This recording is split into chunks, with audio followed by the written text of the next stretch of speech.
বন্ধুরা দেখো, আমি এখানে মাছের তেল নিয়েছি। এই মাছের তেলের রেসিপি যে খাবে সে আর ভুলতে পারবে না। আর এই মাছের তেলের রেসিপি হলে আর কিচ্ছু প্রয়োজন পড়বে না। একে দিয়ে এক থালা ভাত একবারে আঙুল চেটে পুটে খাবে প্রত্যেকে, কেউ বলবে না যে খাবো না। দেখো এর সাথে তেল পোটার সাথে কি কি আমি সবজি নিয়েছি। এখানে আমি নিয়েছি 3টে পেঁয়াজ ছাড়িয়ে নিয়েছি, একটা আলু নিয়েছি, একটা টমেটো, 2টো বেগুন, 4-5টা কাঁচা লঙ্কা নিয়েছি। এই সবজি দিয়ে মাছের তেল রান্না একবার যদি বানিয়ে খেতে পারো, অবশ্যই খেয়ে দেখো, না খেলে বুঝতে পারবে না যে মাছের তেলের কেমন টেস্টি। এই মাছের তেল খেলে তোমরা আর ভুলতে পারবে না। মাছ খাওয়া ভুলে যাবে, মাছের তেল আগে গিয়ে বাজারে মাছের তেল খুঁজবে। এই মাছের তেল কিভাবে বানাই তোমরা দেখো, পুরোটা দেখবে, শুরু থেকে শেষ পর্যন্ত দেখবে। যে মাঝখানে কেটে দিই কি খানিকটা টপকে যাই, তাহলে তোমরা বুঝতে পারবে না। এর জন্য এই রেসিপির জন্য সবজিগুলো দেখানো। এবার মশলাটা কি নিই দেখো। প্রথমে আমি সবজিগুলো কেটে নিচ্ছি।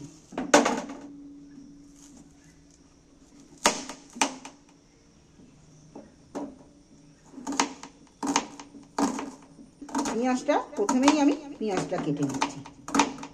পেঁয়াজগুলো কেটে নিয়েছি। এইবার আমি আলুটাও কেটে নিচ্ছি।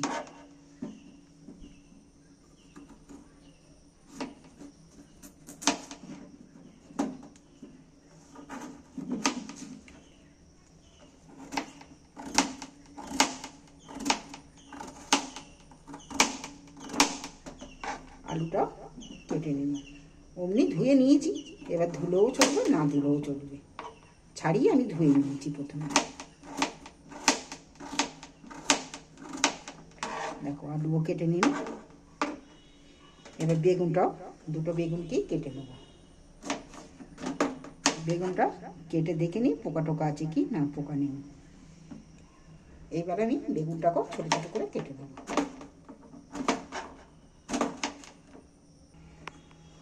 কাঁচা লঙ্কাগুলো দেখো এইভাবে চিড়ে নিয়েছি কেটে।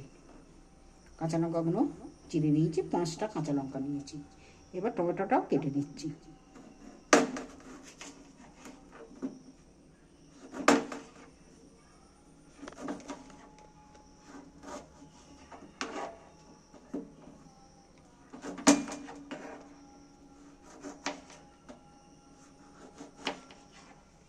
দেখো টমেটো কেটে নিয়েছি, সবজিগুলো কেটে নিন। এইবার চলো কি মশলা দিই। প্রথমে আমি গ্যাস জ্বেলে দিলাম, দিয়ে গ্যাসের মধ্যে কড়া বসিয়েছি। এইবার আমি 1 চামচ কালো সর্ষে দিচ্ছি। কালো সর্ষে অবশ্যই দেবে, এই রেসিপিটা বানাতে গেলে কালো সর্ষেটা অবশ্যই লাগবে। আর এখানে দিচ্ছি 1 চামচ 5 ফোড়ন। এইটাকে আমি আস্তে গ্যাসের ফ্লেম কমিয়ে দিয়ে এইটাকে আমি একটু ভেজে নেব। গ্যাসের ফ্লেমটা আস্তে করে দিয়ে, নাহলে পুড়ে যাবে, ভাজা হবে না, পুড়ে যাবে। এটা কিন্তু সেন্ট উঠে গেছে, আর দেখছো চড় বড় করছে, কালারও চেঞ্জ হয়ে গেছে, ভাজার একটা সেন্ট উঠে গেছে। এবার এইটা ভাজা হয়ে গেছে, আমি একটা এখানে মিক্সারের জার নিয়েছি। এইবার আমি এই মিক্সারের জারে ঢেলে নিচ্ছি। এইবার আমি তেল দিচ্ছি, 1 চামচও তেল দিচ্ছি, 1 চামচ, 4 চামচের সামান্য, খুব সামান্য তেল দিয়েছি। এই সামান্য তেল না দিলে মাছের তেল থেকে কিন্তু তেল খুব বেরোবে। কড়াটা গরমই ছিল, তেলও গরম হয়ে গেছে। এইবার আমি ছোট ছোট করে কাটা পেঁয়াজগুলো হাতের সাহায্যে আমি একটু ভেঙে দিচ্ছি।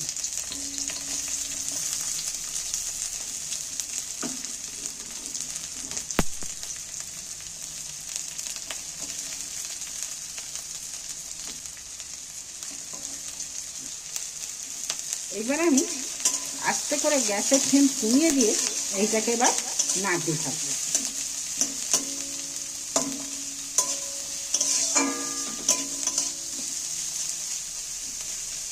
পেঁয়াজটা নাড়তে নাড়তে অনেকটাই কিন্তু নরম হয়ে গেছে, লাল করে কিন্তু ভাজিনি, নরম হয়ে গেছে।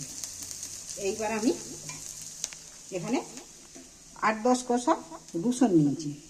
এবার রসুনটা বেটে দেবুনি, রসুনটাকে ধুবো থেঁতো করে। থেঁতো রসুন কিন্তু খেতে দারুণ লাগবে। দেখো তাহলে শুধু এইভাবে থেঁতো করে দিচ্ছি, গোটা গোটা এইভাবে থেঁতো করে দেবো।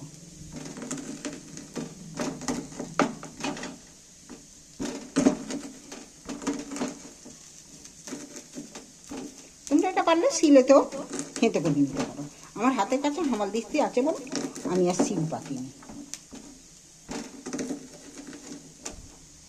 দেখো সবগুলোকে আমি খালি ফাটিয়ে থেঁতো করে নিয়েছি। এই থেঁতো রসুন কিন্তু খেতে কিন্তু খুব দারুণ লাগে। রসুনগুলো পেঁয়াজের সাথে দিয়ে আমি একটু নেড়ে চেড়ে নেব।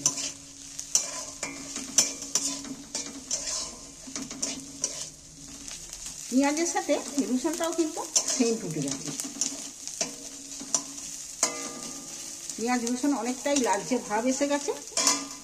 এইবার আমি তেল ফোঁটাটা তুলে দিচ্ছি এর মধ্যে।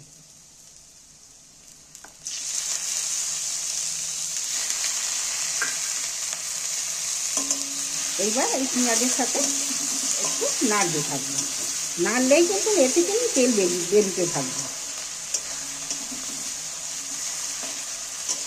দেখো কড়াই না দিতে দিতেই তেল বেরিয়ে শুরু করে দিয়েছি। এইবার আমি দিচ্ছি একটু পরিমাণ মতো হলদি, দিচ্ছি আমি এখানে স্বাদ মতো নুন। মাছের তেলে কিন্তু নুন দেওয়া ছিল না, আমি এখানে নুন দিচ্ছি স্বাদ মতো। এইবারে সবটা দিয়ে নাড়তে থাকবো। এইটাকে খুন্তি দিয়ে আমি একটু কেটে দিচ্ছি।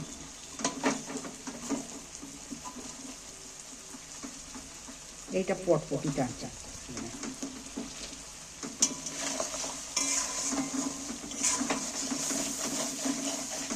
এইবার আমি কাঁচা লঙ্কাগুলো তুলে দিচ্ছি। কাঁচা লঙ্কা 8টা সবগুলো দিয়ে আমি আবারও ভাজবো।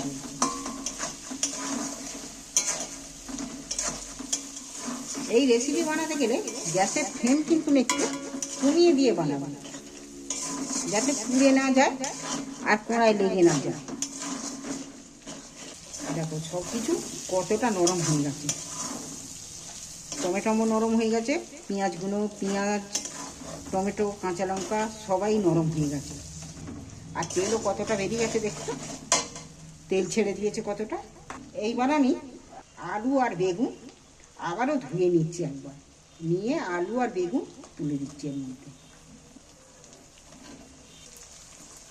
এই আলু বেগুন দিয়ে এই মাছের তেলের রেসিপি না যদি খেয়ে থাকো তোমরা যে কি ভুল করবে বুঝতে পারবে না।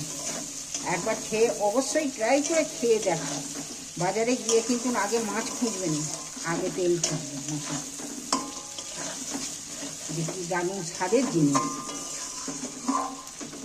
দেখো এইবার আমি গ্যাসের ফ্লেম কিন্তু কমিয়ে দিয়ে একটু চাপা দিয়ে বানাবো। দেখো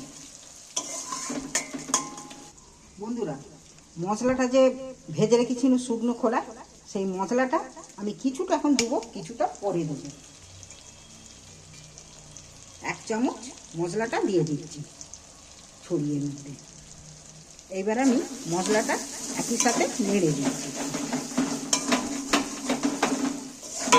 কিন্তু জল আমি দিচ্ছি, এর মধ্যেই আস্তে আস্তে নাড়তে নাড়তে ভাজা হয়ে যাবে।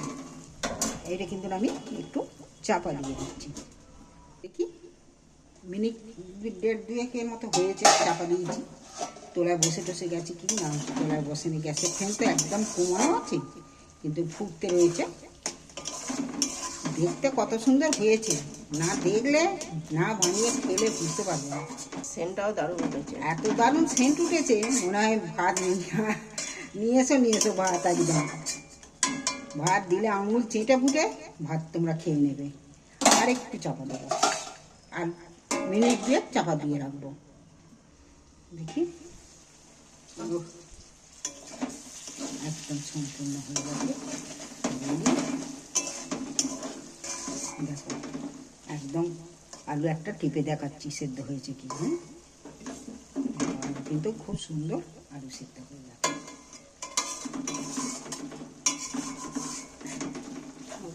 একদম ঘাটা ঘাটা হয়ে গেছে, বেগুন টেগুন আলুও খুব সুন্দর সেদ্ধ হয়ে গেছে।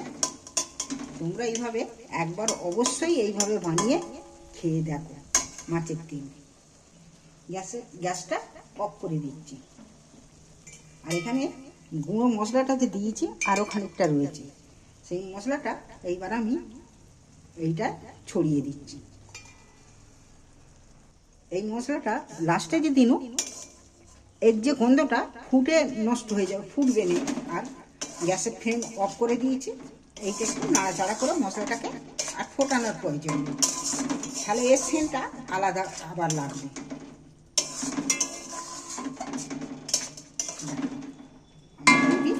এইবার আমি এখানে তুলে নিচ্ছি একটা জায়গার মধ্যে। এবার গরম গরম ভাতের সাথে এই তেল পোঁটা দিয়ে একবারে জমে যাবে। না খেলে তোমরা এটা বুঝতে পারবে না। অবশ্যই এইটা বানিয়ে খেয়ে দেখবে। তোমাদের যদি ভালো লাগে চ্যানেলটা আমার অবশ্যই সাবস্ক্রাইবার করে দিও। বন্ধুরা, কেমন হয়েছে তোমরা অবশ্যই বানিয়ে খেয়ে দেখবে। আর কেমন খেলে কমেন্ট করে কিন্তু জানাতে ভুলবে না। তেল দেখছো কত তেল বেরিয়েছে, এতে তেল আছে জব জব করছে তেল, কিন্তু আমি রেসিপি রান্নার সময় অল্প একটু তেল দিয়েছি। এই রেসিপিটা বানাতে গেলে তেলের প্রয়োজনই পড়বে না। ভালো লাগলে চ্যানেলটা আমার অবশ্যই সাবস্ক্রাইবার করবে। বানিয়ে খেলে ভালো লাগলে, আর ভালো লাগুক আর নাও যদি ভালো লেগে থাকে তাহলেও চ্যানেলটা আমার কমেন্ট করে অবশ্যই জানিও যে কেমন খেলি, ভালো না মন্দ।